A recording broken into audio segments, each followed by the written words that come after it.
Yeah, in a statement, Nike suggested it's committed to the community in North and Northeast Portland and is considering future locations, but in the meantime, it will permanently close the Nike store on Northeast MLK Boulevard. Several community leaders tell me they are deeply disappointed. The Nike community store has really been a fixture in Northeast Portland since 1984. It was Nike's first ever factory store.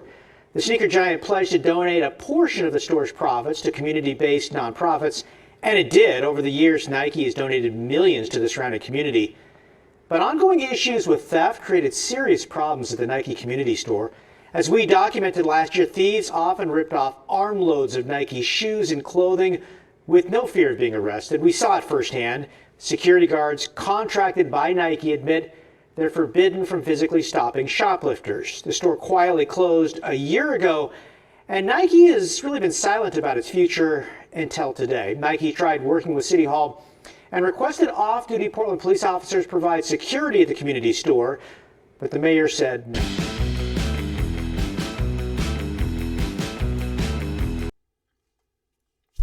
Hello and welcome to the Conservative Poet with me, Amania. I'm so happy that you're here today. I want to talk today in this video in reference to taking things that don't belong to you, and pretty soon the places that you take the things that don't belong to you eventually gets wise and say, you know what, this environment just isn't good for business. And so we're going to pack up our goods and we're going to go somewhere else. So the conversation today, we're talking about the Nike store closing in Portland, Oregon. There's also Walmart that's closing in Portland, Oregon. And there's a sports store, REI, is also closing in Portland, Oregon. And you want to know for what reasons, friends? Can we take a holla? Can we take a guess as to why people are leaving Portland, Oregon? You got it. Thieves. No sales. Robberies. That's why they're leaving Portland, Oregon. So we're going to have a conversation about that. So if you're interested in doing that, then stay tuned.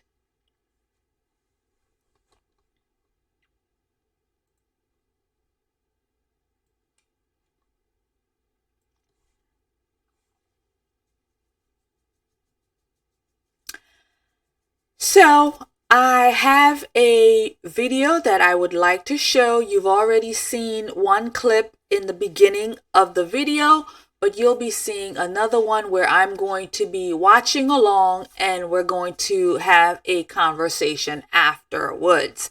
So in this clip, you're going to see further talks in reference to the Nike store that's closing or has closed in Portland, Oregon. Actually, yeah, they've already been closed. They've been closed for a while.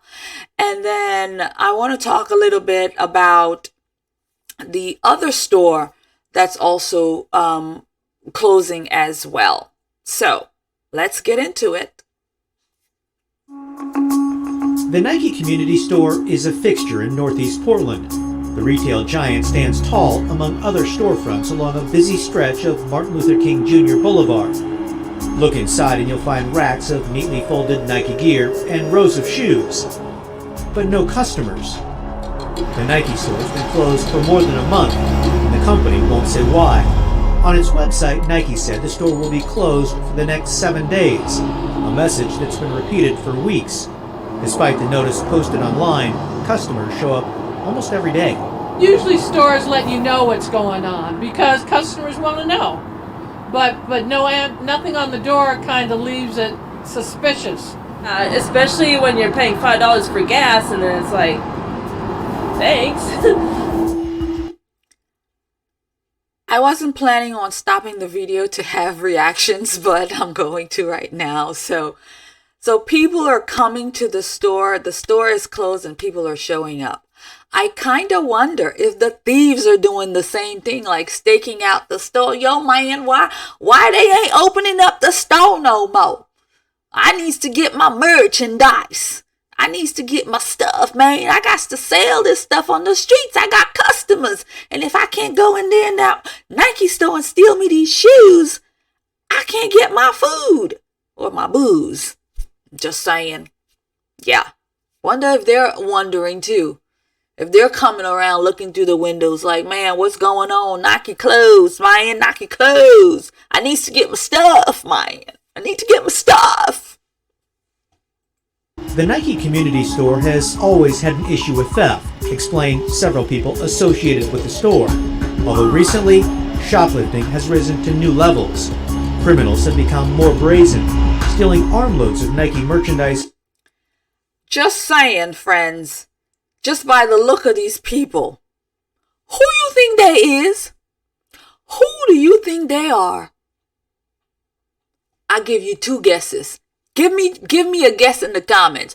Who do you think these people are that's loading up and packing up and taking off with this here good merchandise? Two guesses. And the first one don't count. And walking out the front door with no fear of being arrested. Security guards contracted by Nike admit they're forbidden from physically stopping shoplifters.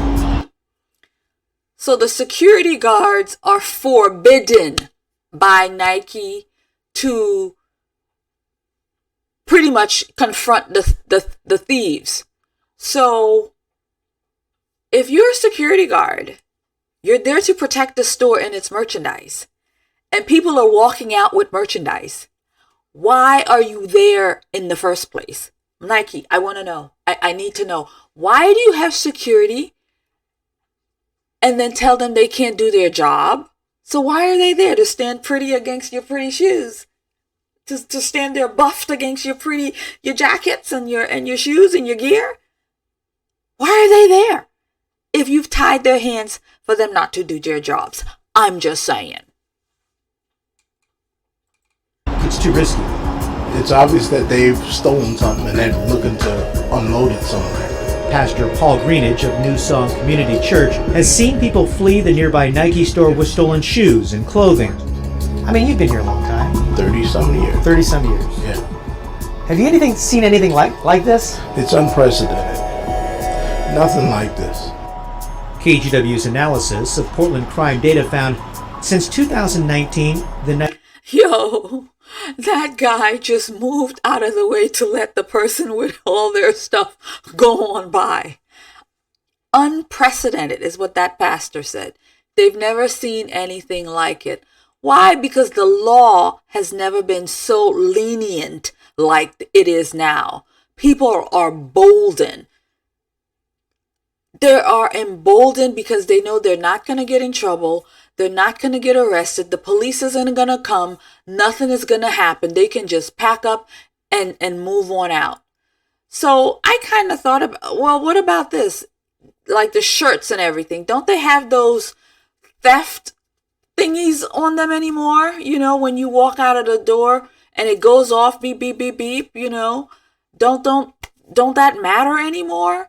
And if so, if they still have them on clothings and everything, so how do these people get them off? Amania, they probably just bought something off of Walmart. They bought something from Walmart to take it off. I'm sorry. It's been a while since I've been in a department store. I don't know if they still have those things and how you can walk out of a store without the system going crazy. Or maybe it does, but it doesn't matter. The men move out the way. The security says you go on. And I don't understand it. I don't understand. Nike community store has reported 437 shoplifting cases to police. Citywide, that's second only to the Mall 205 Target. Police, prosecutors, and retailers complain shoplifting, or organized retail crime, is a citywide epidemic, largely fueled by drug addiction. Over the past 4 months, several businesses have closed their doors because of crime and security concerns, including a Cracker Barrel, Stanford's, and a couple Starbucks locations. The Nike store is especially noteworthy because of its history. The credit goes to the black community. Ron Herndon, along with the Black United Front, approached Nike 38 years ago and urged the He says the credit goes to the black community. That's right. The credit does go to the black community because it is the black community that's robbing Nike out of business, out of their community. It is the black community. So this man is absolutely right. It is the black man that is stealing Nike out of Portland. Company to build its first ever factory store on Martin Luther King Jr. Boulevard, then called Union Avenue, an area once plagued by crime and violence. Many credit development that began to occur on MLK to Nike's commitment. When the Nike Portland factory store opened in 1984, it pledged to donate a portion of the store's profits to community-based nonprofits. Those who shop here and buy here, spend money here, will have a part of that profit returned back to the community.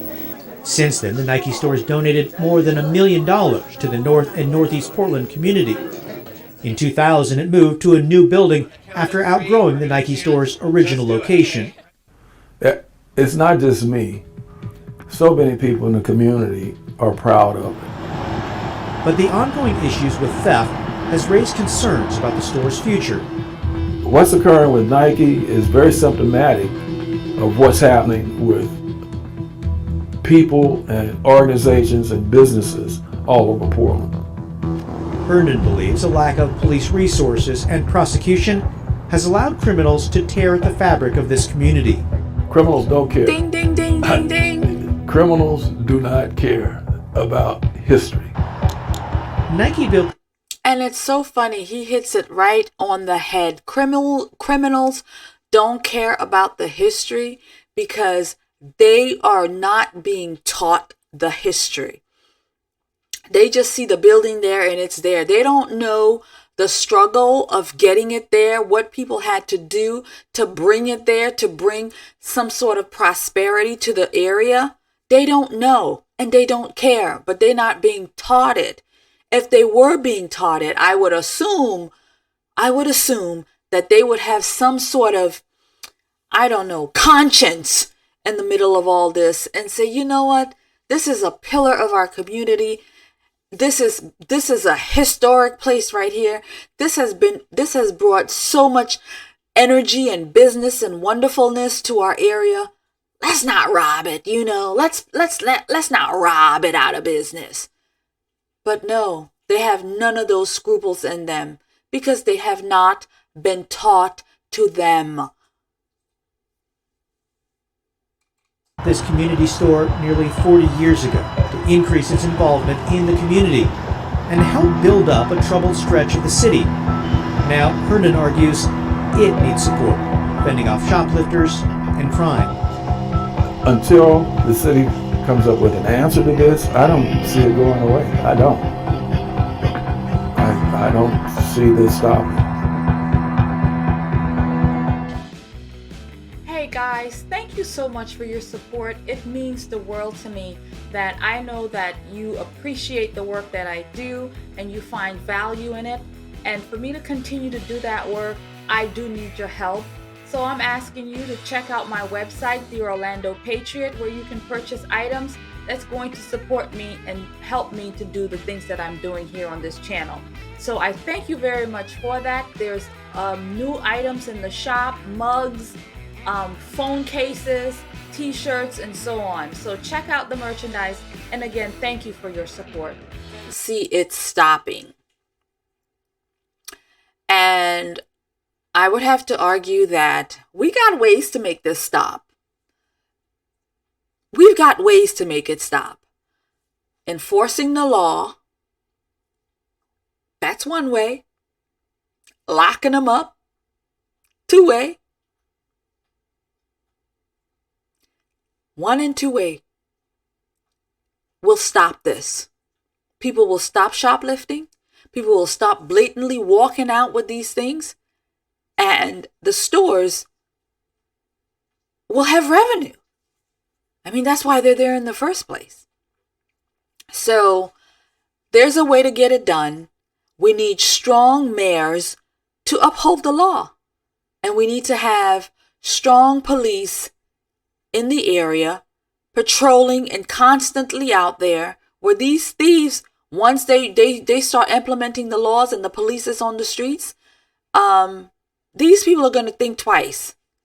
And if they pick them up and it's a mental disorders, or they're on drugs, or they're crackheads, they've got those issues, they're drunk it out there, then you take them in, you sober them up, and you say, here's the options. Here's the options clearly. We let you out of here. We pick you up again. You're going to jail. You're going to prison for these things. We're locking you up. Bottom line. And if it's mentals, we're going to put you in the mental ward. We're going to put you in the psychiatric home. That's where you're going for mental help, because that's what's wrong with you. And you pick them up and pick them up and pick them up. Pretty soon, the streets has its own way of communicating, right? Pretty soon, the word is out on the street. And they say, yeah, man, they hammering down on us. Yeah, the good times are done around here. We going to have to mind our manners. We're going to have to mind our manners and stop robbing and stop doing this. We can't do it no more because they're going to lock us up.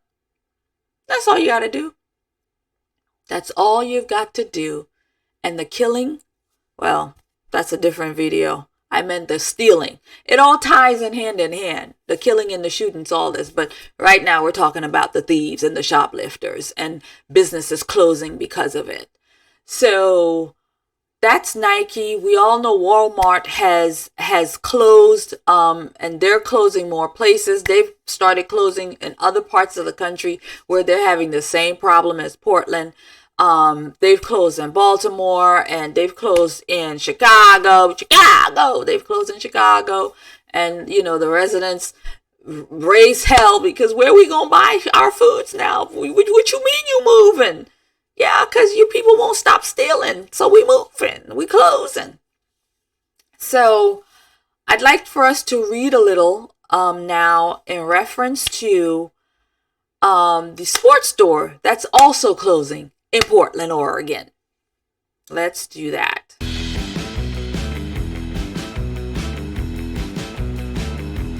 We're going to read just a little bit about the REI announcing their closures in Portland, Oregon. So here we go. The company says it's leaving the Pearl District due to an increase in break-ins and a dispute with the landlord, but will keep its suburban stores open. So they're only closing in the inner cities where they are having break-ins, but they will keep their suburban stores because those folks don't break in and steal your property. So let's read here. REI has announced plans to close its store in Portland, Oregon, Pearl District in early 2024. An email sent to members of the Outdoors Gear Retail Co-op Monday cites an increase in break-ins and theft in the neighborhood, but also says the store has outgrown this location and as a result are not able to provide the level of customer and employee experience we thrive for at REI. A statement sent to local media offered more detail on the closure, saying the store spent $800,000 on additional security. Whee! That's a whole lot for additional security in 2022 and experienced 10 burglaries that year. Now, I wonder if they tie their security hands as well, because it would be quite a shame to spend $800,000 on security and then tell the security, yeah, don't stop people from robbing us. We're going to put $800,000 into your pockets, but don't do your job and don't stop people from robbing us. I don't know if they did that, but we know Nike did because they're woke. Also, they had 10 burglaries that year. A car also crashed into the store on November 22nd on the day after Thanksgiving, when the store was closed for the company's opt-out holiday. Why even bring that up? But everybody knows that the day after Thanksgiving is Good Friday, is Black Friday. That means any store is open for business, so they would not open their store on Black Friday. I don't get that part, but any event, the car crashed promptly at a meeting between Mayor Ted. Oh, okay. So they had a meeting with the mayor of Portland, Mayor Ted Wheeler, Portland's police chief, and the REI's chief commercial officer, and the manager at the store. REI spokesperson Megan Braunham also told reporters that due in part to that incident, the building requires significant investment to address issues that we have been unable to reach agreement with the landlord. Okay. The store lease terminates in February. According to Burham, more than 150 full and part-time employees work at per location, and the company has informed them that they are welcome to apply for other roles within the company. Those who remain active through closure will receive quarterly bonuses throughout the year. So these people are out of a job, 150 full-time and part-time employees. This co-op has been there since 1938. Are you telling me they have been there doing business in that location since 1938? They were founded in 1938, and they're based in Sumner and has 39 locations, 35,000 square feet in Portland store. Wow. I tell you, it's a shame. I'm not going to read all this. And besides, I'm having problems reading tonight. And so, but I just wanted to highlight this very prominent store that is also leaving Portland, Oregon because of theft. Something's got to give. Something's got to give in the Black community, because the Black community just keeps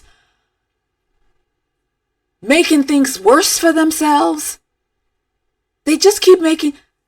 If you rob a store that provides service in your community, you rob it day in and day out, where they feel like they have to close because they're not making a profit. Who do you think is going to suffer because of that? That woman in the first video talked about it's $5 for gas now, and they put gas in their car and they drive all the way out here to the Nike store and it's closed. The people in the community is who is suffering. That's who's suffering. You're taking away from the community. So now the REI store is closing, so you can't buy what you need there, thanks to the thieves. Walmart is closed. You can't get your neighborhood groceries. You can't get what you need in your neighborhood Walmart because they've closed because of the thieves. Nike's closed. You can't get your woke sneakers because they've realized that this is no good for them, so they've closed. And again, it's the Black community who are doing themselves the disservice. And then they want to cry, it's systemic racism that does it to us. Well, systemic racism wasn't the one packing up boxes and boxes of Nike shoes and running out the store. It wasn't racism that did that. It wasn't systemic racism that did that. It was you thieves that did that. It wasn't systemic racism that did that. It was thieves that did that. You Black folks, you out there, you packing up your carts, you packing up your bags, you pouring stuff in, and you rolling it out. You did that in your own community. And now they're closing. And now they're leaving. And so now who do you have to blame? The white man, right? Now you have to blame them because they're taking away a resource from you, right? They're taking away your resource. Why are they taking all your resource? because you stole it, because you keep stealing from them. Why doesn't that make sense to people? I don't understand. How is it that you can't say, okay, how about the community leaders? Like our elderly friend there, the pastor there. How about you stand up and say, brother, you can't do that. You're stealing from these people, and that's going to be bad on us. That's going to reflect bad on us in the community. Why aren't they out there telling them? They're just standing there watching them. They're moving out the way. Hey, go on, friend. You do what you got to do. I'm just going to move out your way. Let you drag your bags down the road there. I'm just move out your way. If they came across these people and said, look, man, you need to put those back. Go put them back, because that's going to look bad on us. And if you keep doing it, one day, these stores is going to wise up and they're going to close. Well, knock, knock, friend, that one day is here. You got 3 major places leaving because of the same problem. It's a shame. And it's not just happening in Portland. It's happening in a whole lot of places in the country. It's happening in a whole lot of places. It's the same thing. And it's the same people. All of them look like me. They all look like me. Out there doing this. Portland, Chicago, Baltimore, everywhere. New York, everywhere.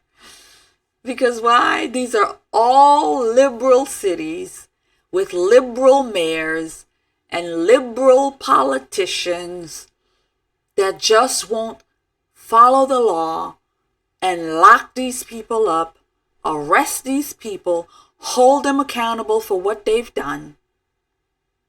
We would clean up the streets. These people would do better for themselves, because now they would have pride. Because now they have no pride in nothing. They have no pride in self. They have no pride in community. They have no pride in country. They have no pride in nothing. And it's a shame. And I'm over this conversation. Let me know what you all think. Like, share, subscribe to the channel. It really does help me out when we comment and like and things like that. It pushes it in the algorithm, because I really am trying to get to 10,000 subscribers by Christmas, y'all. I'm really trying to get there. So thank you so much for helping me do that. And again, this conversation is just draining, okay? It's physically draining me to have this conversation in reference to what's happening in the Black community. That's my second video I've done today in reference to this. The first one was about Blacks shooting each other, and then and at a funeral for one, and now this. It's sad to see the community, right? It's so sad to see it. And it's the same people again. It's Black folks. It's Black people. It's nobody else. It's Black people. And Black people have so much.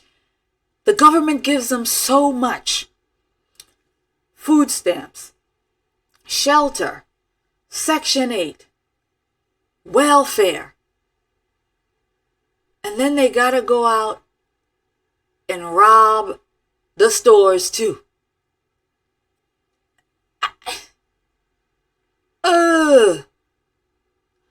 Thank you guys. I'll see y'all in the next video. Lock 'em up.